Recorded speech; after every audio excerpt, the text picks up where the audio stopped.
চলো আজকে তোমাদের সঙ্গে শেয়ার করব আমার মামার গায়ে হলুদের লুকটা আমি কেমন ভাবে করেছিলাম। তো ফার্স্টে ড্রেস সিলেক্ট করার সময় এই হলুদ জামাটা আমি পাই, যেটা আমি রিসেন্টলি তৈরি করেছিলাম। এই ড্রেসটাই আজকে পরে যাব।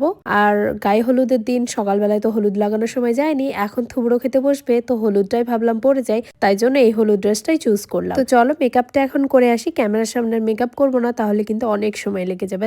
টুক করে জাস্ট রেডি হয়ে নিলাম একদম সিম্পল ভাবে। তোমরা তো জানোই যে আমার মেকআপ করতে তেমন একদমই ভালো লাগে না। এই সিম্পল ভাবে নিজেকে দেখতেই আমার যেন সব থেকে সুন্দর লাগে, মনে হয় যেন হ্যাঁ সিম্পল ভাবেই আমাকে সুন্দর লাগছে। এরপর থেকে আস্তে আস্তে কিন্তু তোমরা বিয়ের ভ্লগ, রিসেপশনের ভ্লগ সবটাই পাবে। আমি একটু ব্যস্ত ছিলাম বিয়ের মাঝে, কিন্তু একদমই ভিডিও এডিট করা সম্ভব নয়, তাই আজকে রিসেপশনের পরের দিন থেকে আমি এডিটিং করা শুরু করলাম। আজকে ভিডিও দেবো, কালকে ভিডিও দেবো, এইভাবেই দিতে থাকবো। তো দেখো আমি এখন চুলটা ছাড়া রেখেছিলাম, বাইকে যাব তাই চুলটা কিন্তু বেঁধে নিলাম। ওখানে গিয়ে আবার মন চাইলে খুলে দেবো। তো রেডি হয়ে আমি ভাইয়ের সঙ্গে বাজারে চলে গেছিলাম নানিমাদের জন্য মিষ্টি নিতে। মিষ্টির দোকানে গিয়ে আমার রসমালাই খেতে ইচ্ছা করলো, আমি অর্ডার দিলাম, তো ও বসে গেছে খাওয়ার জন্য। তারপরে নানিমাদের জন্য ওইদিকে মিষ্টি নিতে নিতে আমি আর ভাই এদিকে দুটো দুটো করে রসমালাই খেয়ে নিয়েছিলাম। আসলে আমার রসমালাই খেতে অনেক ভালো লাগে। মিষ্টি নেওয়া ওইদিকে হয়ে গেছে, তারপরে আমি আর ভাই আর একটা দোকানে গেছিলাম, যেখানে গিয়ে ভাইয়ের জন্য একটা টি শার্ট নিয়ে নিয়েছিলাম। আর তারপরে আমি আর মা টোটো করে চলে গেছিলাম, কারণ এখন ভাই আব্বু কেউই যাবে না, ওর একটু রাত হলে যাবে। আর যাওয়ার সময় যে কোন ভাগ্যে এই টোটোটাতে চেপেছিলাম জানি না।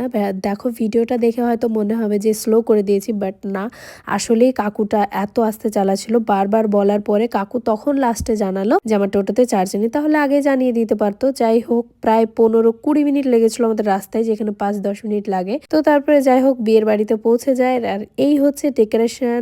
বাকি আমি ডেকোরেশন সেভাবে কিছুই দেখাইনি, জানি না নেক্সট ব্লগ গুলোতে দেখেছি কিনা, এডিট করতে গিয়ে বুঝতে পারবো। আর আমি দেখো এখানে সোয়েটার ফোয়েটার পরে একদম সুন্দরভাবে গিয়ে ওখানে বসে পড়েছিলাম। আর আমার নানুর জন্য সবাই বসেছিল, কারণ সমাজের লোক সবার ফার্স্টে থাকে, তারপরে সমাজের লোক আগে থুপড়ো দেয়, তারপরে কিন্তু বাড়ির লোক দেয়। তো নানু আসার পরে এখানে সবাই শুরু করলো। আর তারপরে মামা এন্ট্রি নিয়েছিল, তো মামাকে দেখে আমারই নার্ভাস লাগছিল, এতগুলো মানুষের সামনে গিয়ে বসাটা যেসব ব্যাপার নয়, যতই সমাজের লোক হোক কাছের লোক হোক না কেন, ভয় তো লাগেই, তাই না? তো মামা ওখানে বসার পরে কিন্তু সবার ফার্স্টে নানু উঠে কিছু কথাবার্তা বলে, সবাইকে বলে যে আমার ছেলের আজকে বিয়ে, আপনারা সবাই দোয়া করবেন বাগেরা বাগেরা আরো কিছু সব বলছিল। এরপরে সমাজের লোকে থুবড়ো দেওয়া হলে তারপরে কিন্তু বাড়ির লোক দিতে লাগে। আর তোমাদের সঙ্গে যখন আমি এখন ভিডিওটা শেয়ার করছি ভয়েস দিতে গিয়ে কিন্তু আমার প্রচুরই কষ্ট হচ্ছে, কারণ প্রচুর পরিমাণে আমার ঠান্ডা লেগে গেছে, জানি না কিভাবে। বাইরে বেরোয়নি কিছুই না, সোয়েটারও পরেছিলাম, বাট তাও ঠান্ডা লেগে গেছে। যাই হোক আমার গলা তো এমনি অল্পতে ভেঙে যায়, তারপরে এখন নাকটাক টোটালি বন্ধ, হালকা জ্বরও এসেছে। তাও ভাবলাম ভিডিওটা তোমাদের সঙ্গে শেয়ার করি। কেমন লাগলো ভিডিওটা অবশ্যই কিন্তু জানাবে। আর আমার মামা মামির জন্য অনেক বেশি বেশি বেশি করে দোয়া করবে তোমরা, তাদের ম্যারিড লাইফ যেন খুব সুখের হয়।